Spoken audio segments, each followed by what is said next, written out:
Hi అండి, welcome to Missamma world. ముందుగా మన వ్యూవర్స్ అందరికీ శ్రీ పరాభవనామ సంవత్సర శుభాకాంక్షలు. ఈరోజు మీరు వినబోతున్న కథ అతి జాగ్రత్త. ఈ కథను రచించిన వారు గవ్వల నిర్మలాదేవి గారు. ఎర్రగుంట గ్రామంలో ఉండే యతిరాజును అతి జాగ్రత్త మనిషి అని గ్రామంలో అందరూ అంటుంటారు. అతడికి చిన్నతనంలోనే తల్లి తండ్రి చనిపోగా నాయనమ్మ పెంచి పెద్ద చేసింది. కొద్దో గొప్ప ఆస్తితో పాటు అతడికి మంచి ఉద్యోగం కూడా ఉన్నది. యతిరాజు పొరుగు గ్రామంలో ఉన్న విమల అనే అమ్మాయిని వివాహమాడాడు. అతడికి ఆమంటే ప్రాణంతో సమానం. విమల కూడా భర్త అంటే ప్రేమే, కానీ అతడు చూపే అతి జాగ్రత్త మాత్రం తగ్గని చిరాకు కలిగించేది. రాత్రి వేళల్లో యతిరాజు ఇంటి లోపల గడియలు 1కి 10 సార్లు వేస్తూ ఉండేవాడు. కూరల వాళ్లకు, అంగడి వాళ్లకు చిల్లర డబ్బులు మరీ లెక్క పెట్టి ఇవ్వటం లాంటి జాగ్రత్తలతో పాటు అతడికి మరొక అలవాటు కూడా ఉండేది. అదేమంటే అతడి దృష్టిలో నిరుపయోగమైన వస్తువు అంటూ ఏమీ లేదు. ఖాళీ అగ్గిపెట్టెలు, సబ్బు డొక్కులు, వెచ్చాల తాలూకు పొట్లాల దారాలు, కొబ్బరి పీచు, పాత కాగితాలు మొదలైనవన్నీ యతిరాజు జాగ్రత్తగా దాస్తుంటాడు. ఎప్పటినుంచో అలా నిలవేసిన అనవసర వస్తువులు అతడి ఇంట్లో కుప్పలు తెప్పలుగా పడి ఉండేవి. కాపురానికి వస్తూనే ఇంటి వైనం చూసి చిరాకు పడిన విమల నడుం బిగించి చెత్తంతా పోగు చేసి వీధిలో పారేయబోయింది. అయితే అప్పుడే బజార్ నుంచి వస్తున్న యతిరాజు కొంపలంటుకుంటున్నట్టు కేక వేసి, అవన్నీ ఇంట్లో ఒక్క పక్కే పడి ఉంటాయి, వాటి జోలికి వెళ్లకు. ఇంతకాలం నేను పనిమాల దాస్తూ వచ్చింది పారేయడానికి కాదు అన్నాడు. విమల ఆశ్చర్యంగా, మరి ఎందుకండి ఈ చెత్తంతా అన్నది. యతిరాజు భార్యకేసి పిచ్చిదాన్ని చూసినట్టు చూసి, ఎందుకేమిటి, ఈ ప్రపంచంలో పనికిరాని వస్తువు అంటూ ఏమీ లేదు. ఈ పరమసత్యాన్ని మా నాయనమ్మ నాకు నూరిపోసింది. ఆమె ఆఖరికి పూచుక పుల్లైన గాల్లో కొట్టుకుపోతూ ఉంటే చూసి విలువెల్లాడిపోయేది. ప్రతి వస్తువుకు దానికి ప్రయోజనం అంటూ ఒకటి ఉంటుంది. ఎప్పుడు దేని అవసరం కలుగుతుందో చెప్పలేం కదా అన్నాడు. విమల భర్త కేసి కొరకరా చూస్తూ, ఈ చెత్తతో మనకేం అవసరం కలుగుతుందో కాస్త చెప్పండి అన్నది. అలా అడుగు, బాగుంది.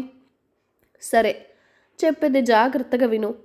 మనం అంగట్లో సరుకులు కొన్నప్పుడు ఈ అట్టపెట్టెలకు, కాగితాలకు, డబ్బాలకు, దారాలకు కలిపే డబ్బు చెల్లిస్తూ ఉంటాం, తెలుసా?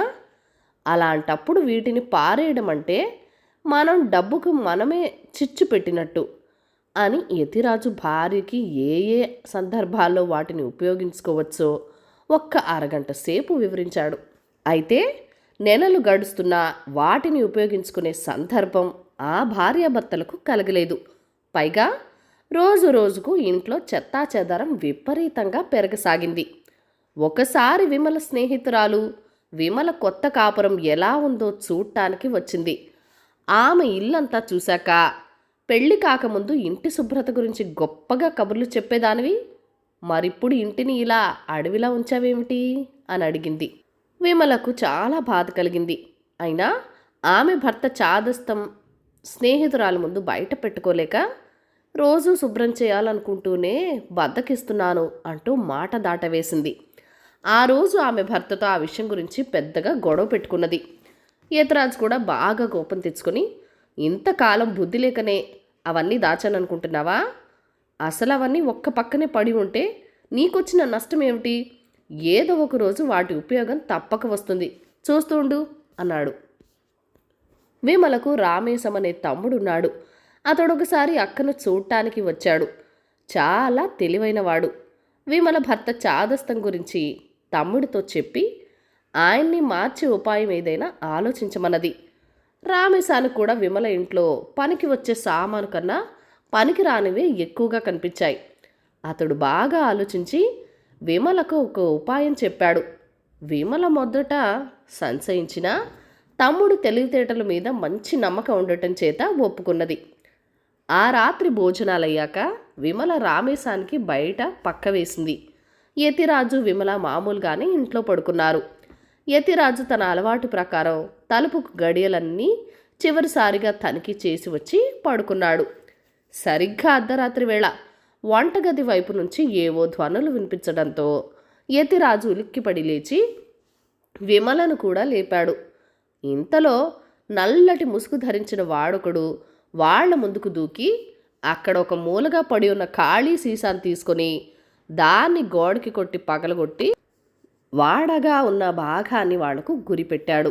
యతిరాజు భయంతో వణికిపోతూ అరవబోయేంతలో ముసుగువాడు, అరిచావంటే ఈ చేతిలో ఉన్న సీసాతో పొడుస్తాను, మర్యాదగా ఆ గుంజ దగ్గరకు నడవండి అన్నాడు కర్కశంగా. ముసుగువాడు గొంతు భయంకరంగా ద్వాడించింది. అప్పటికే నిలువునా వణికిపోతున్న యతిరాజు కిక్కురు మనకుండా గుంజ దగ్గరికి నడిచాడు. అతడి వెనకే విమల నడిచింది. ముసుగువాడు అక్కడ మూల పడి ఉన్న దారాలను పురితాళ్లను తెచ్చి యతిరాజును విమలను వాటితో గుంజకి కట్టివేశాడు. తర్వాత వాడు మరొకసారి వాళ్లను అరవద్దని హెచ్చరించి తాళం చెవులు తీసుకుని తాపీగా పెట్టెలు తెరిచి డబ్బులు, నగలు, విలువైన బట్టలు ఒక మూట కట్టాడు. వంటగదిలోకి పోయి పాత్ర సామానంతా ఒక గోతానికి ఎత్తాడు. యతిరాజు, విమల నిలువుగుడ్లతో వాడిని చూస్తూ ఉండిపోయారు. పని పూర్తి కాగానే వాడు యతిరాజు ముందుకొచ్చి, ఈరోజు దొంగతనకానికి అనుకోకుండా బయలుదేరాను, అందువల్లే వెంట కత్తి, తాళ్ళు తెచ్చుకోలేదు. అయినా మీ ఇంట్లో నా పని సులువుగా తేలిపోయింది. అందరూ మీలాగే ఇంటి నిండా ఇలా మాకు పనికొచ్చే వస్తువులు పోగు చేసి తయారుగా ఉంచితే మాకు కత్తులు, తాళ్ళు గట్రా ఇంటికి మోసుకు వెళ్ళే మోత పని తప్పుతుంది అన్నాడు. తర్వాత ముసుగువాడు ఇంటిలో 4 గదులు తిరిగి వచ్చి, నేనేంట్లో దొంగతనం చేసినా వెళ్ళేటప్పుడు ఆ ఇంటిని తగలబెట్టడం ఆచారం. ఇప్పుడు ఆ పని చేయబోతున్నాను అన్నాడు.